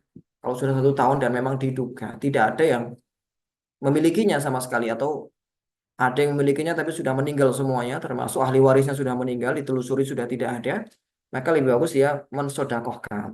Sodakohkan atas nama ahli waris. Dan itu lebih bermanfaat dan lebih aman bagi diri kita. Lebih aman bagi diri kita. Walaupun uangnya mungkin nilainya banyak. Kesedekahkan kepada lembaga Islam yang membutuhkan atau kepada dai-dai yang membutuhkan biaya. Karena kalau lukoto berarti nanti boleh disedekahkan kepada siapapun. Ya, tidak harus 8 golongan tadi ya, tidak harus 8 golongan. Syarat yang ketiga, syarat yang terakhir, didapati di tanah yang tak bertuan. Artinya nggak ada pemiliknya tanah tersebut. Atau lahan yang kosong yang ia ingin buka. Lahan kosong nggak ada pemiliknya, kemudian dia ingin dibabat ya, kalau bahasa Jawanya, babat alas. Kemudian dia ingin memiliki apa tanah tersebut.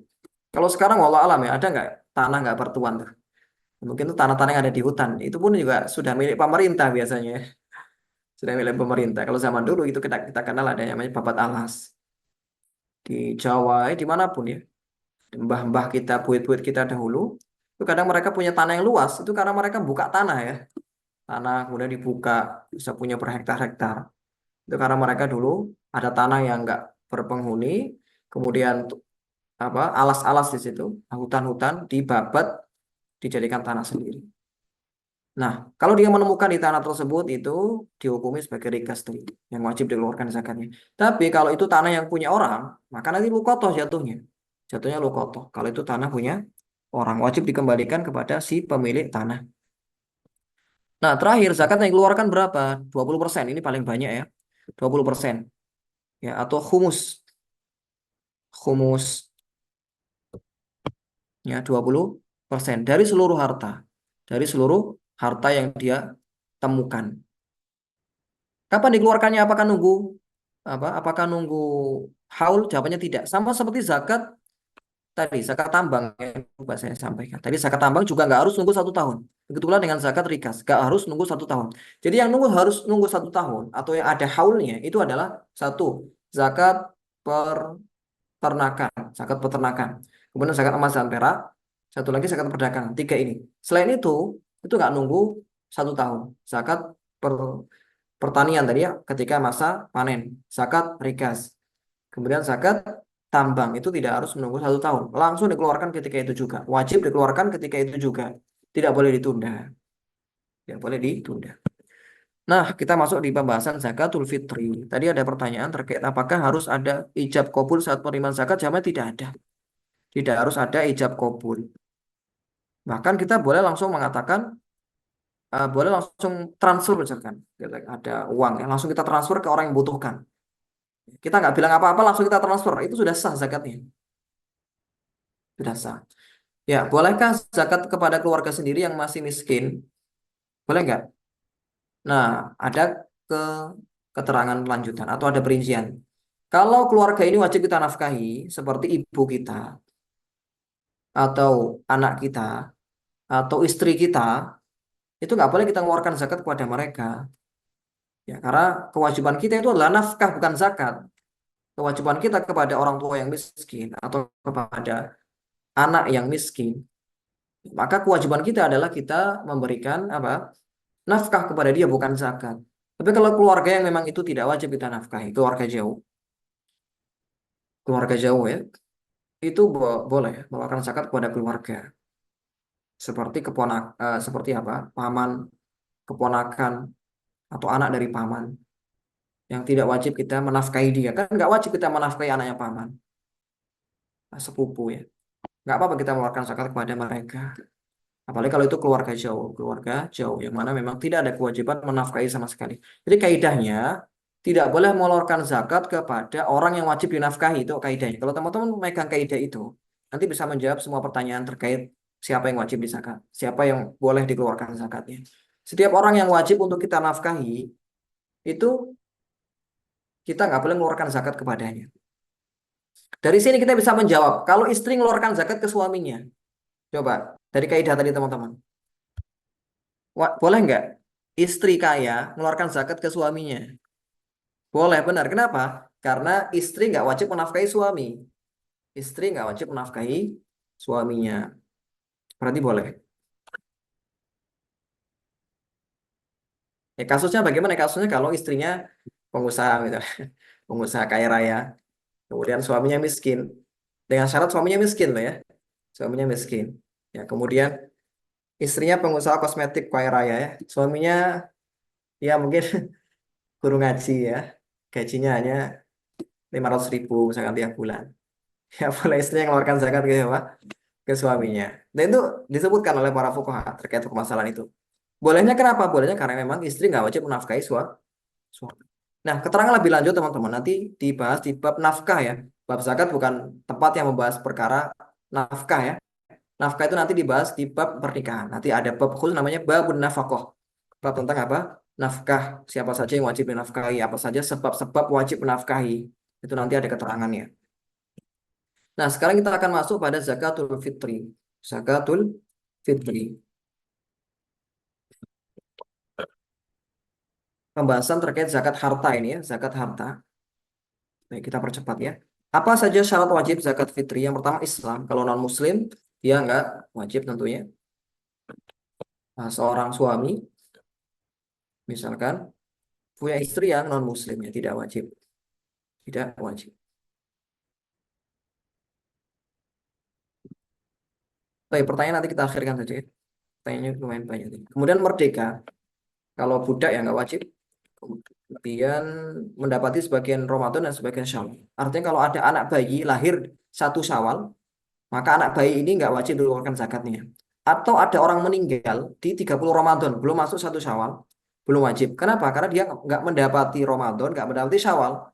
Jadi zakat fitri ini sebabnya dua, mendapati Ramadan dan mendapati Syawal.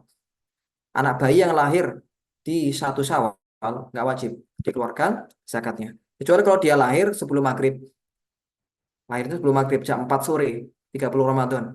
Nah ini baru dikeluarkan zakatnya anak bayi tadi. Tidak ada ketentuan usia di sini. Anak kecil yang masih bayi pun dikeluarkan zakatnya. Belum balik sekali, belum dikeluarkan zakatnya. Termasuk orang gila, ya punya keluarga yang gila dikeluarkan zakatnya. Karena tidak ada syarat apa di sini? Berakal, ya berakal tidak ada syarat demikian. Kemudian memiliki kemampuan. Kemampuan di sini maksudnya adalah memiliki kelebihan makanan untuk dirinya dan keluarganya pada hari raya dan malamnya. Jadi sedikit sekali ya, sedikit sekali kriteria di sini. Andaikan orang ada pun orang ada kalanya orang miskin dalam artian kerjanya pas-pasan, tapi punya simpanan beras yang banyak, maka wajib juga mengeluarkan zakat fitri. Walaupun mungkin dia nanti juga dapat zakat karena statusnya adalah miskin.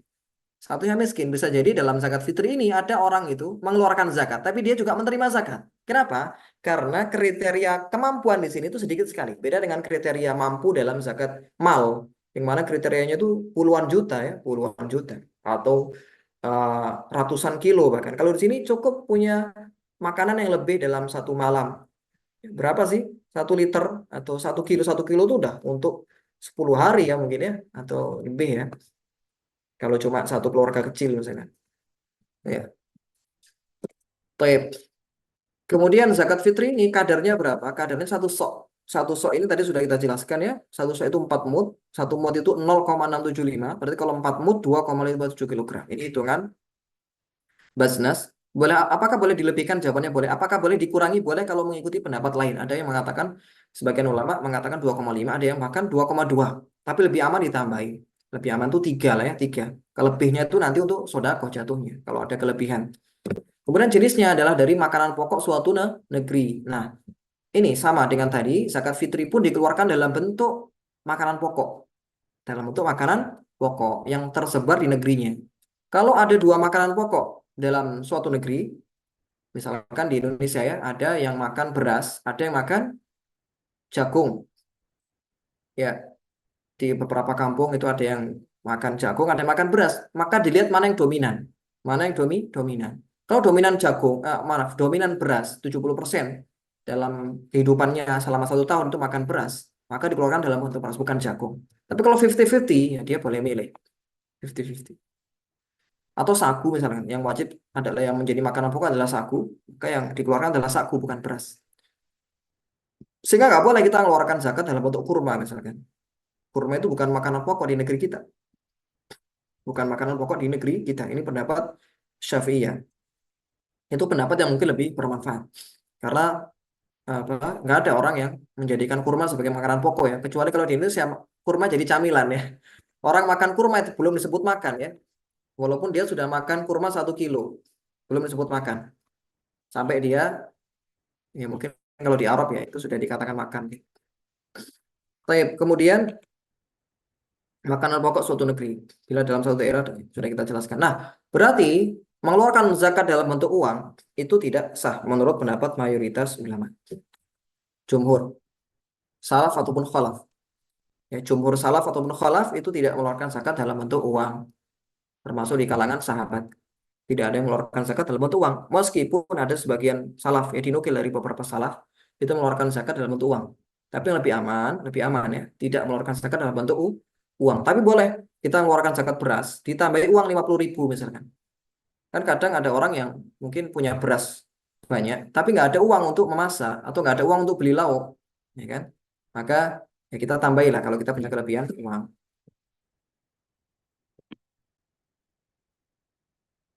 Baik, sebentar. Kemudian berikutnya ya,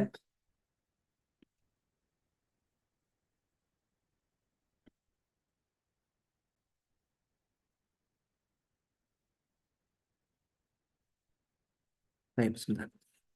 Nah, sekarang waktu zakat fitri dan tempatnya. Ini pembahasan terakhir kalau tidak salah.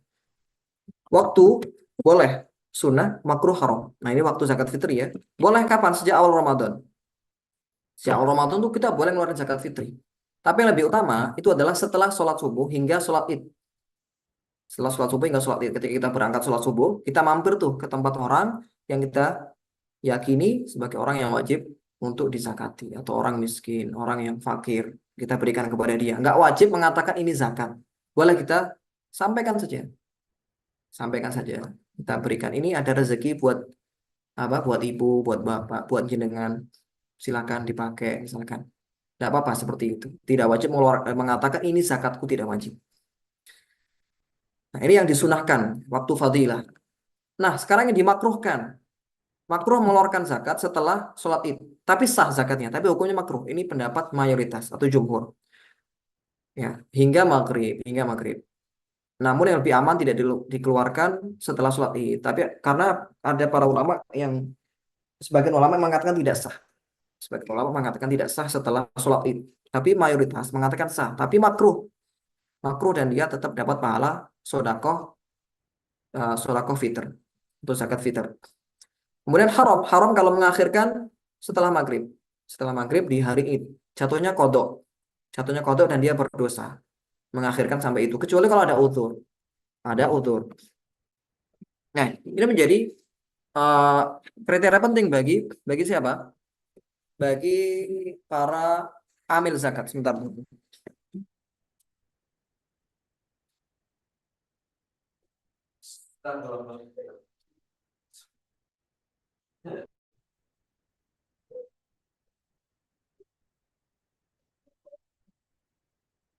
Ya, ini menjadi fikih yang perlu dipahami ya untuk amil zakat. Jangan sampai dia menunda-nunda eh, panitia zakat ya. Jangan sampai menunda-nunda pembayaran zakat, penunaian zakat hingga melebihi satu satu Syawal.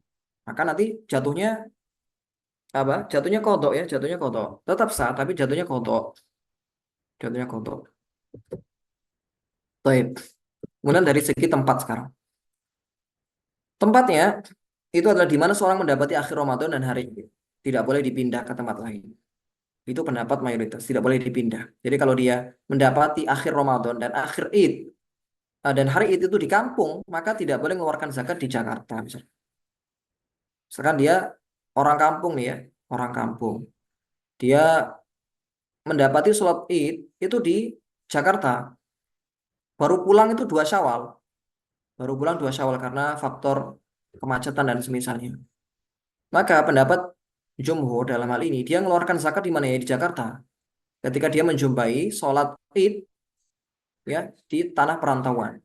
Jadi dia tidak boleh mewakilkan orang yang ada di kampung untuk membayarkan zakat untuk dirinya. Apakah sah? Jawabannya tidak sah. Kalau menurut mayoritas ulama. Walaupun sebagian mengatakan boleh. Itu masuk dalam pembahasan nakluz zakat. Memindah zakat ke tempat lain. Memindah zakat ke tempat lain. Tapi lebih aman, sekali lagi, ya kita kan mencari ibadah ini tujuannya adalah agar ikhtiyat agar diterima. Nah, di antara jalan atau di antara hal yang disunahkan adalah kita keluar dari khilaf. Keluar dari khilaf. Biasanya dalam permasalahan itu khilaf di kalangan fuqaha kita keluar dari khilaf. Di antara permasalahan tadi, bayar zakat dengan emas, bayar zakat dengan uang atau beras. Ya, lebih aman pakai beras karena semua ulama sepakat pakai beras itu sah. Tapi kalau pakai uang, sebagian ulama mengatakan sah, sebagian lagi dan itu sebagian besar mengatakan tidak sah. Lebih aman mana? Lebih aman kita pakai beras. Sama seperti tadi, boleh nggak memindah zakat dari tempat dia menjumpai hari Id? Jawabannya boleh. Tapi lebih aman kita mengeluarkan zakat di mana kita menjumpai hari Id. Hari Id. Demikian. Kemudian berikutnya tentang golongan penerima zakat. Ini pembahasan terakhir kita bahas secara ringkas saja. Ada 8 golongan yang boleh atau berhak menerima zakat dan sah dibayarkan zakat kepada mereka. Yang pertama fakir. Fakir ini orang yang tidak memiliki harta sama sekali, pekerjaan sama sekali, atau memiliki keduanya, tapi tidak cukup untuk kebutuhan pokoknya. Maknanya kurang dari separuh kebutuhan pokoknya. Kebutuhan pokoknya misalkan dalam 1 bulan 1 juta, penghasilannya hanya 300.000. Penghasilannya hanya 300.000. Miskin. Kalau miskin ini agak di atas fakir ya. Dia penghasilannya atau kebutuhannya 10, afwan, kebutuhannya 1 juta, tapi kebutuhannya atau uang yang dia peroleh selama 1 bulan itu hanya berapa? Hanya 700.000 misalnya, nggak sampai 1 juta, maka dikategorikan miskin. Kemudian amil ini orang yang ditugaskan oleh pemerintah. Nah, jadi harus ada ketetapan dari pemerintah ya. Oleh karena itu amil yang ada di musola-musola, di masjid-masjid itu bukan dikatakan amil, tapi dikatakan wakil. Wakil atau orang yang menjadi wakil bagi pezakat dalam menyalurkan zakatnya. Tapi tidak dihukumi amil. Konsekuensinya apa? Wakil zakat nggak boleh mengambil uang dari zakat. Nggak boleh mengambil uang dari zakat. Atau nggak boleh mengambil beras dari zakat. Kecuali kalau dia masuk kategori fakir atau miskin. Karena amil ini satu harus ada SK dari pemerintah. SK dari pemerintah. Kalau sekarang ya laz atau baz, dia boleh menerima zakat dengan catatan belum dapat gaji dari pemerintah, belum dapat gaji dari negara. Artinya apa? Dia boleh atau lembaga tersebut boleh mengambil gaji dari zakat tadi untuk si amil tadi. Nah, seberapa uang yang diperoleh atau apa zakat yang diperoleh oleh amil, yang diperoleh oleh amil adalah sesuai dengan upah regional UMR, sesuai dengan UMR, upah dari amil ini sesuai dengan UMR ya. Jadi kalau UMR-nya misalkan di Jogja, berapa UMR di Jogja teman-teman? 2 juta kita anggap ya. Maka ya minimal dikasih 2 juta. Ya upah regionalnya. Dengan catatan memang dia belum dapat gaji sama sekali dari pemerintah. Kalau sudah dapat gaji dari pemerintah, nggak boleh dikasih zakat kepada si amil tadi. Nah, kalau fakir miskin tadi, itu diberikan harta yang mencukupi dia selama 1 tahun. Ya, diberikan harta yang mencukupi dia selama 1 tahun. Dan lebih bagus lagi, itu kita berikan harta yang memang bisa untuk memberdayakan dirinya. Memberdayakan si fakir dan miskin tadi. Ya, kita kasih modal misalkan agar dia bisa berdagang. Agar dia bisa menjadi orang yang produktif. Kalau tahun ini dia menjadi eh, fakir yang menerima zakat, ya, diharapkan nanti di tahun berikutnya dia sudah bisa menjadi muzaki, orang yang mengeluarkan zakat. Kemudian berikutnya adalah mu'allaf. Mu'allaf di sini adalah orang yang baru masuk Islam dan masih lemah niatnya kita perkuat dengan kita berikan harta kepada dia. Kita berikan harta kepada dirinya. Nah, mu'allaf qulubuhum di sini syaratnya harus sudah muslim. Kalau belum muslim nggak boleh dikeluarkan zakat kepada dia. Walaupun mungkin diharapkan keislamannya belum boleh. Ya, misalkan ada orang yang diharapkan masuk Islam, kita kasih harta, itu belum boleh. Karena apa? Karena dia masih kafir statusnya. Dia harus masuk Islam dulu. Bisa juga dibujuk ya, dibujuk. Kalau masuk Islam nanti dapat apa? Bagian dari zakat. Itu boleh. Ya, untuk menarik dia Islam. Jadi ngasih hartanya ketika sudah masuk Islam. Ya, bukan ketika dia masih dalam kekafiran. Kemudian tokoh terpandang di kaumnya dan juga Muslim yang ketika diberikan zakat diharapkan bisa menarik orang-orang sesamanya agar masuk Islam. Nah ini dia. Ada orang di kaumnya itu sudah Islam ya, sudah Islam dan diberikan harta agar orang-orang itu tertarik dengan Islam dan akhirnya memeluk Islam. Demikian. Mu'allaf qulubuhum. Perikop ini adalah budak yang menjalin akad cicilan dengan tuannya untuk menebus dirinya dengan akad yang sah. Dia diberikan uang, ya diberikan uang untuk bisa menebus dirinya, Ini disebut juga dengan budak mukatab teman-teman, budak mukatab yang mana dia ini ingin bebas tapi nyicil, bayar ke tuannya secara berkala. Nah, dia dikasih zakat untuk bisa membebaskan dirinya untuk membayarkan hutangnya kepada si sayyid atau tuannya. Gharim, orang yang berhutang bukan untuk maksiat, ya berhutang untuk sesuatu yang menjadi maslahat untuk dirinya atau maslahat untuk orang lain. Tapi kalau dia hutang untuk sekedar misalkan kalau sekarang ya pinjam online yang mana itu untuk memenuhi kebutuhan yang sifatnya itu tersier, bahkan sesuatu yang sifatnya itu untuk prestis saja, akhirnya tidak bisa ya, tidak bisa kita anggap sebagai gharim. Gharim ini harus sesuatu yang dia hutang ini untuk sesuatu yang sifatnya bukan maksiat, sesuatu yang mubah untuk kepentingan kemaslahatan dirinya, kebutuhan keluarganya, kebutuhan orang lain, ya, ataupun untuk masalah besar dia hutang untuk mendirikan sebuah yayasan, ya, sebuah yayasan yang bakal membawa manfaat bagi orang lain. Maka orang yang seperti ini diberikan zakat untuk menutupi hutangnya. Tapi dengan izin si Gorim, nggak boleh kita ujuk-ujuk menutupi hutang si Gorim dengan uang zakat kita. Nggak boleh. Harus ada pemberitahuan dari Gorim. Kita beritahu, utangmu saya tutupi ya. Walaupun kita nggak bilang itu uang zakat, itu nggak apa-apa. Yang terakhir Ibnu Sabil atau sebelum terakhir. Ibnu Sabil, kalau diterjemahkan anak jalan ya. Tapi bukan itu yang dimaksud. Maksudnya adalah orang yang sedang dalam perjalanan dan hendak melakukan perjalanan. Iya, sedang dalam perjalanan atau hendak melakukan perjalanan tapi nggak memiliki bekal. Tapi nggak memiliki bekal untuk mengantarkannya ke daerah tujuannya. Ia berhak menerima zakat meskipun termasuk orang kaya di daerahnya. Ya, ada orang yang ya kehabisan bensin, kehabisan harta, kehabisan apapun di tengah jalan, maka orang yang seperti ini boleh dikasih zakat, ya, dikasih uang zakat, dikasih uang zakat untuk apa? Sekedar dia bisa nyampe ke daerahnya, nggak usah dikasih banyak-banyak. Apalagi kalau di daerahnya dia orang kaya, bisa jadi, ya dia boleh dikasih zakat, boleh ya, boleh dikasih uang zakat. Misalkan ada lembaga amil zakat, ini ada orang ya apa kesasar. Ada orang yang kehabisan bekal, kehabisan bensin, uangnya juga mungkin dicopet dan semisalnya. Nggak ada saudara di sini, handphone nggak ada. Nah, itu dikasih uang untuk bisa menyampaikan dia ke tempat tujuannya. Mungkin dikasih tiket, dikasih uang untuk bisa beli bensin dan semisalnya. Ya, demikian. Yang terakhir adalah tentara atau guzah. Atau kalau dalam bahasa Quran itu wa fi sabilillah, fi sabilillah.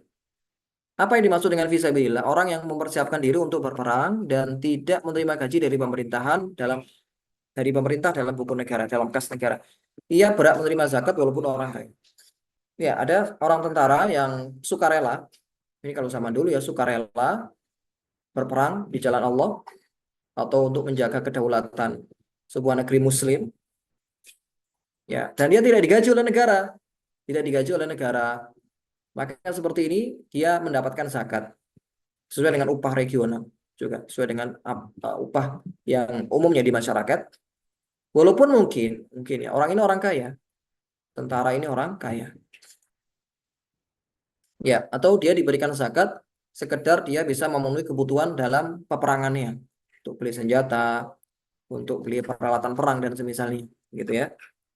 Tapi kalau sudah dapat gaji dari negara seperti kebanyakan tentara di negeri kita ya nggak boleh dikasih zakat termasuk tentara-tentara di negara Islam yang rata-rata sudah mendapatkan gaji dari kas negara, maka nggak boleh dikasih uang zakat, nggak boleh dikasih uang zakat.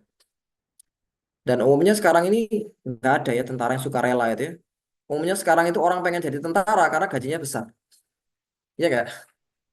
Wah, apa tentara sukarela mah nggak ada yang pengen jadi tentara ya. Taip.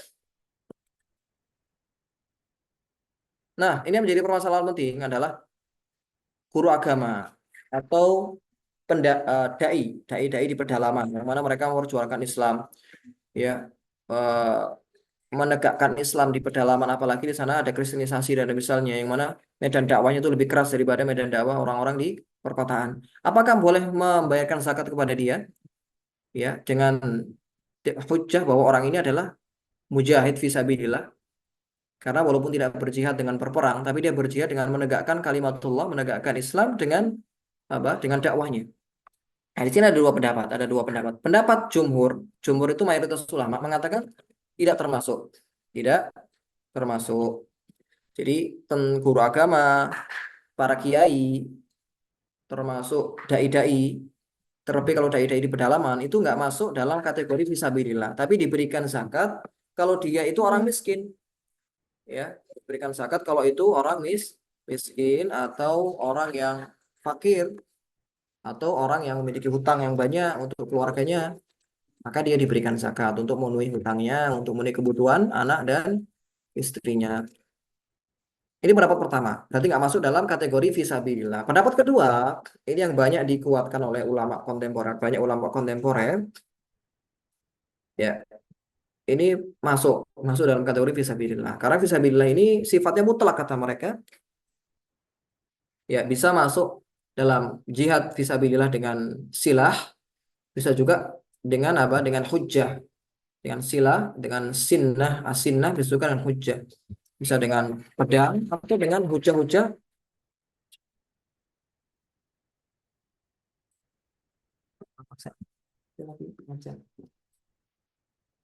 Ya, bisa juga dengan hujah-hujah ya dengan dalil-dalil seperti yang dipraktekkan oleh para dai. Jadi pendapat kedua itu boleh. Pendapat kedua itu boleh, dan itu mungkin yang lebih bermaslahat ya di zaman ini. Kita melihat sudah tidak ada lagi tentara ataupun guzah. Itu boleh mengikuti pendapat kedua ini. Kita memberikan harta kita kepada para dai yang mana bisa jadi kemaslahatannya lebih besar. Kita memberikan peralatan untuk dai.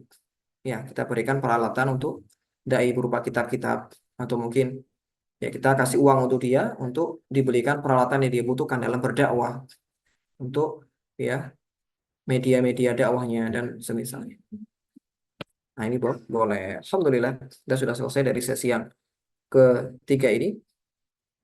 Dan sebenarnya masih banyak pembahasan yang belum kita ulas ya, termasuk permasalahan kontemporer terkait zakat. Itu banyak sekali.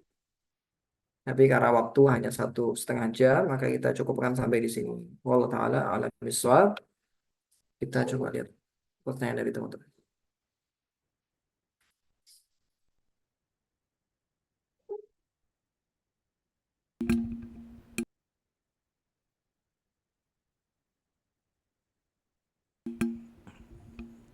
Baik Ustadz, ini ada yang tanya dari YouTube Ustadz, yang Hmm? tentang stok barang itu. Kami menyimpan stok barang sisa berjualan. Barang tersebut titipan orang lain. Ketika dihubungi, si penitip bilang nanti saja, dan setelah itu susah dihubungi. Barang ini sudah tersimpan selama 12 tahun dan sebanyak 2 karung. Oh, ini jumlahnya. Sebaiknya bagaimana ya Ustadz cara penanganannya? Ini Nah, itu milik dari siapa? Itu ini stok ya. milik orang lain ini Ustadz. Ya, kalau mereka orang lain itu bukan hak kita untuk menzakatinya. Itu bukan hak kita atau bukan kewajiban kita untuk menzakatinya. Kecuali kalau stok itu sudah kita beli, stok itu sudah jadi milik kita, baru itu yang kita zakati. Di antara syarat wajib zakat tadi itu adalah tamamul milki atau kesempurnaan kepemilikan. Kalau bukan milik kita, walaupun itu milik orang lain misalkan, kemudian ditaruh di tempat kita, maka tidak wajib untuk kita zakat. Itu menjadi kewajiban bagi orang yang memilikinya. Menjadi wajib memilikinya.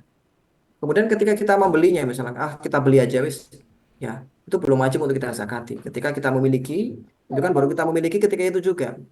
Jadi selama 12 tahun tadi itu bukan kewajiban kita untuk mengeluarkan zakat tersebut sampai kita memilikinya. Demikian. Ini ada pertanyaan lagi Ustadz. Kalau semisal kita Ramadan dan sedang umroh dan pulang setelah Id, apakah kita mengeluarkan zakat fitri di Haramain? Apa boleh juga di Indonesia? Benar, kalau ikut pendapat mayoritas ulama tadi, itu kita mengeluarkan zakat di Haramain ketika kita menjumpai 30 Syawal, 30 Ramadan dan 1 Syawal. Andai kan orang itu ngirim atau ngasih uang ke mana ke kampungnya, ya kemudian dia mewakilkan, maka itu boleh menurut sebagian ulama. Tapi sekali lagi tadi yang paling aman, paling hati-hati ya, paling hati-hati itu kita mengikuti pendapat jumhur yang mana mengeluarkan zakat ketika menjumpai satu Syawal dan 30 Ramadan. Dalam bentuk apa ya? Dilihat saja di Saudi sana itu apa yang menjadi makanan pokok. Beras pun di sana jadi makanan pokok ya. Tidak apa-apa kita keluarkan dalam bentuk beras pada fakir miskin di sana atau kepada lembaga yang berwenang di sana. Boleh. Itu lebih aman. Tapi andaikan dia ngirim uang mewakilkan kepada orang di dalam negeri, itu juga tidak apa-apa. Tidak mengapa. Menurut pendapat sebagian ulama, termasuk ulama Syafi'iyah dalam hal ini. Wallahu taala alam. Oke. Ini ada pertanyaan lagi Ustadz. Orang yang masih punya cicilan tetapi hartanya telah mencapai nisab, apakah wajib zakat Ustadz? Ya, cicilan itu maksudnya hutang ya. Cicilan ini maksudnya hutang. Ya, dihitung saja cicilan tersebut berapa totalnya. Cicilan tersebut berapa hutangnya. Misalkan cicilan tersebut kalau di total itu 20 juta misalkan. 20 juta itu tinggal dikurangi aja. Dikurangi 20 juta tadi cicilannya. Dia punya harta simpanan. Punya harta simpanan nggak? Kalau dia nggak punya harta simpanan nggak ada masalah di sini kan nggak punya harta. Misalkan dia punya harta simpanan, punya emas 100 gram. Kemudian punya cicilan. Kalau di total cicilannya itu bisa sampai 50 juta cicilannya. Maka apakah wajib dia mengeluarkan zakat? Itu ada dua pendapat di kalangan para ulama. beranjak dari khilaf, apakah hutang mengurangi nisab? Ya, halid dain yang kusul nisab atau halid dain yu'athiru ala atau ya yu'athiru ala nisab, apakah mempengaruhi atau athar ala nisab?